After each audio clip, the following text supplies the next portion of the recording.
Welcome to Bijili music. Friends, ఈ వీడియోలో మనం కీబోర్డ్ యొక్క పరిచయం గురించి నేర్చుకోబోతున్నాం. ఫ్రెండ్స్, ఈ వీడియోస్ మనకి ఎవరైతే కొత్తగా కీబోర్డ్ నేర్చుకోవాలనుకుంటున్నారో వాళ్ళందరికీ ఈ వీడియోస్ చాలా చక్కగా ఉపయోగపడతాయి. కీబోర్డ్ ఎలా ప్లే చేయాలో నేర్చుకొని, అలాగే తద్వారా సాంగ్స్ ఎలా ప్లే చేయాలో నేర్చుకోవడం ద్వారా కీబోర్డ్ మీద పాటలు ప్లే చేస్తూ ప్రభు నామాన్ని గణపరచడానికి ఎంతో సహాయపడతాయి. కాబట్టి ఫ్రెండ్స్, ఈ వీడియోస్ ఎవరైతే కొత్తగా కీబోర్డ్ నేర్చుకోవాలనుకుంటున్నారో వాళ్ళందరికీ ఈ వీడియోస్ షేర్ చేసి మా ఛానల్ని సబ్స్క్రైబ్ చేసుకోండి. మేము ఎప్పటికప్పుడు చేసేటువంటి కొత్త వీడియోస్ అన్నీ కూడా అప్డేట్స్ రూపంలో మీకు మెసేజ్ పంపించబడతాయి, నోటిఫికేషన్ వస్తాయి. కాబట్టి తప్పకుండా ఈ ఛానల్ని సబ్స్క్రైబ్ చేసుకొని మా వీడియోస్ వీక్షించి తద్వారా మీరు కీబోర్డ్ నేర్చుకొని దేవుని నామాన్ని కనపరుస్తారని కోరుతున్నాం. ఓకే ఫ్రెండ్స్, ఇప్పుడు ఈ వీడియోలో కీబోర్డ్ నేర్చుకోవాలంటే కీబోర్డ్ అంటే ఏంటి, దాని గురించినటువంటి కొంత సమాచారం మనం తెలుసుకోవాలి. కాబట్టి సంక్షిప్తంగా కీబోర్డ్ గురించి కొంత పరిచయం మనం నేర్చుకుంటాం. మీకు కనిపిస్తున్న విధంగా కీబోర్డ్ అనేది ఈ విధంగా ఉంటుంది. కీబోర్డ్లో కీస్ ఇవన్నీ కూడా ఈ విధంగా కనిపిస్తాయి. వైట్ కీస్, అలాగే బ్లాక్ కీస్ ఈ విధంగా కనిపిస్తాయి. ఈ కీబోర్డ్లో వైట్ కీస్ అలాగే బ్లాక్ కీస్ ఈ విధంగా కనిపిస్తున్నాయి. దీంట్లో చూడండి, 2 బ్లాక్ కీస్ ఒక చోట, 3 బ్లాక్ కీస్ ఒక చోట, అలాగే 2 బ్లాక్ కీస్ ఉన్న దాని ముందుకి నుంచి, అలాగే 3 బ్లాక్ కీస్ ఉన్న ఆ చివరి కీ రైట్ సైడ్ ఉన్న వైట్ కీ వరకు ఇదంతా కలిపి ఒక ఆక్టవ్ అని మనం పిలుస్తాం. ఈ ఆక్టవ్ ఇదే మాదిరి, ఇదే స్ట్రక్చరు మిగతా ఆక్టవ్స్లో కూడా రిపీట్ అవుతుంది. చూడండి, 2 బ్లాక్ కీస్ అలాగే 3 బ్లాక్ కీస్, మిగతా వైట్ కీస్ అన్నీ కూడా అదే మాదిరిగా అమర్చబడి ఉంటాయి. అలాగే మరొక ఆక్టవ్. ఈ విధంగా కీబోర్డ్ సైజుని బట్టి 2 ఆక్టవ్స్, అలాగే 3 ఆక్టవ్స్, 4 ఆక్టవ్స్, 5 ఆక్టవ్స్ ఇట్లా అరేంజ్ చేయబడి ఉంటాయి. ఏ ఆక్టవ్లో అయినా సరే కీస్ యొక్క నేమ్స్ ఒకే మాదిరిగా మనం పిలుస్తాం. కాబట్టి ఒక ఆక్టవ్ గురించి నేర్చుకుంటే మిగతా ఆక్టవ్స్ అన్నీ కూడా మనం ఆటోమేటిక్గా నేర్చుకున్నట్లే. కాబట్టి ఫస్ట్ ఒక ఆక్టవ్ గురించి మనం తెలుసుకుందాం, మిగతావి ఆటోమేటిక్గా మనకు అర్థమవుతాయి. ఓకే ఫ్రెండ్స్, ఇప్పుడు చూడండి, ఈ 2 బ్లాక్ కీస్ ఉన్న ఈ కీస్ ముందు కీ నుంచి, వైట్ కీ నుంచి, అలాగే 3 బ్లాక్ కీస్ ఉన్న చివరి వైట్ కీస్ వరకు ఒక ఆక్టవ్. అయితే ఈ 2 బ్లాక్ కీస్ దగ్గర 2 బ్లాక్ కీస్ ముందున్నటువంటి వైట్ కీని సి అని పిలుస్తాం. అలాగే దీన్ని డి అని పిలుస్తాం, దీన్ని ఈ అని పిలుస్తాం, దీన్ని ఎఫ్, జి, ఏ, బి. అలాగే next ఆక్టవ్లో C, D, E, F, G, A, B అలా సేమ్ కంటిన్యూ అవుతుంది. ఇప్పుడు చూడండి, C, D, E, F, G, A, B. అలాగే సి తర్వాత బ్లాక్ కీ దీన్ని సి షార్ప్ అంటాం. అలాగే డి తర్వాత డి షార్ప్, తర్వాత ఈకి షార్ప్ ఉండదు, తర్వాత ఎఫ్, అలాగే ఎఫ్ తర్వాత ఉన్న బ్లాక్ కీని ఎఫ్ షార్ప్ అంటాం. జి షార్ప్, ఏ షార్ప్. ఈ విధంగా ఈ కీస్ని మనం పిలుస్తాం. అలాగే కర్ణాటక సంగీత పద్ధతిలో మనం చెప్తే ఇది 1 2 3 4 5 6 7.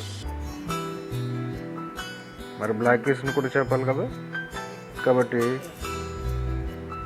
ఈ వైట్కి 1 కాబట్టి 1.5 2 2.5 3 3.5 ఉండదు, 4 4.5 5 5.5 6 6.5 7. అలాగే 7.5 అనేది ఉండదు, ఎందుకంటే బీకి షార్ప్ ఉండదు, బీ తర్వాత వెంటనే సి వస్తుంది కాబట్టి. సో కీబోర్డ్లో ఉన్నటువంటి కీస్ ఈ విధంగా మనం చెప్తాం. వెస్టర్న్ పద్ధతిలో అయితే C D E F G A B, అలాగే C sharp, D sharp, F sharp, G sharp, A sharp.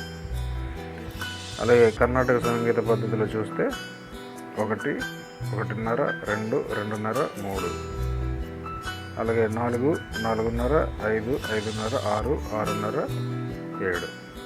ఈ విధంగా చెప్తాం. ఓకే ఫ్రెండ్స్, ఇది కీబోర్డ్లో ఉన్నటువంటి కీస్ యొక్క నేమ్స్. అయితే కీబోర్డ్ యొక్క ప్లేయింగ్ వేరే ఉంటుంది, అలాగే కీబోర్డ్ యొక్క ఆపరేటింగ్ అనేది వేరే ఉంటుంది. కీబోర్డ్ ఆపరేటింగ్ అనేది కీబోర్డ్లో ఉన్నటువంటి ఆప్షన్స్ని ఆపరేట్ చేయడం. సపోజ్ చూడండి, మొబైల్ ఆపరేట్ చేస్తాం, అలాగే కంప్యూటర్ ఆపరేట్ చేస్తాం, లేదంటే ఏదైనా ఒక మిషన్ని ఆపరేట్ చేస్తాం. ఆ విధంగా కీబోర్డ్ని ఆపరేట్ చేయడం వేరు, అలాగే కీబోర్డ్ ప్లే చేయడం వేరు. ప్లే చేయడం అంటే ఇక్కడ ఉన్నటువంటి ఈ సిడిఈఎఫ్ ఈ కీస్ని ఉపయోగించి ఒక సాంగ్ ప్లే చేయడం.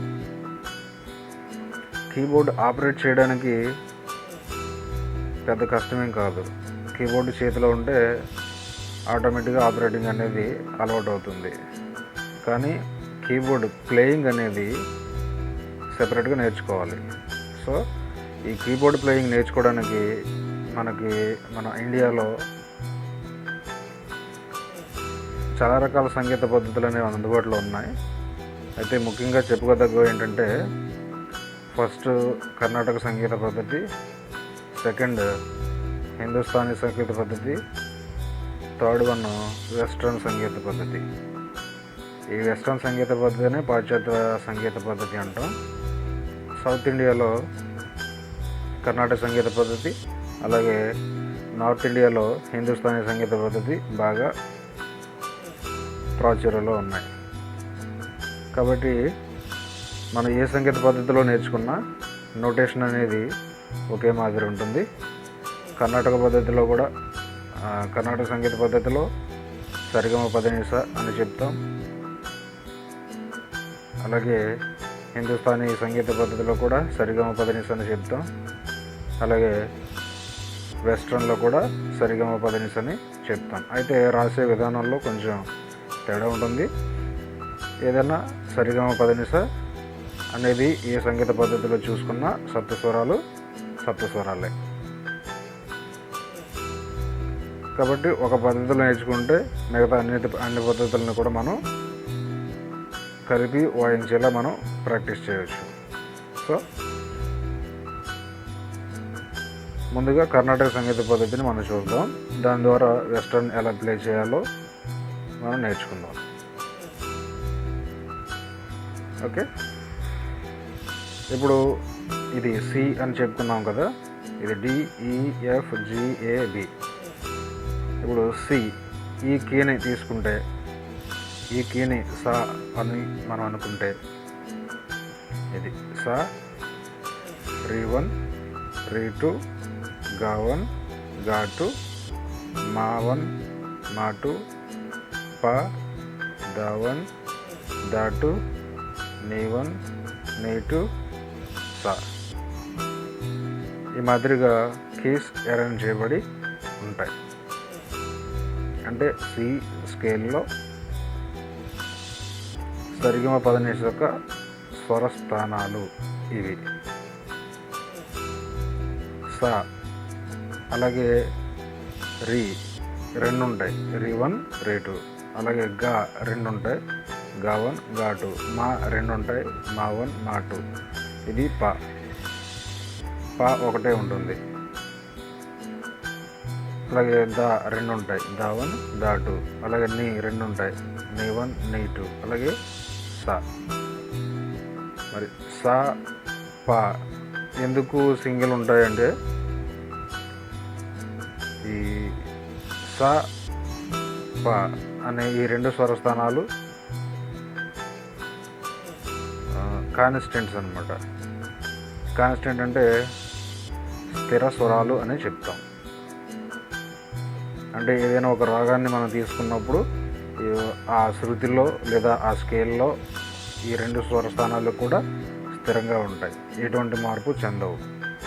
అలాగే మిగతా స్వరస్థానాలు తీసుకుంటే రీ1, రీ2, గా1, గా2, మా1, మా2, దా, నీ ఇలా ఈ స్వరస్థానాలన్నీ కూడా 1 లేదా 2, 1 లేదా 2 ఇట్లా ప్రతి స్వరస్థానం కూడా మనకు కావలసినటువంటి స్వరస్థానాన్ని యూజ్ చేసుకొని ఒక రాగాన్ని ప్లే చేయడానికి అవకాశం ఉంటుంది.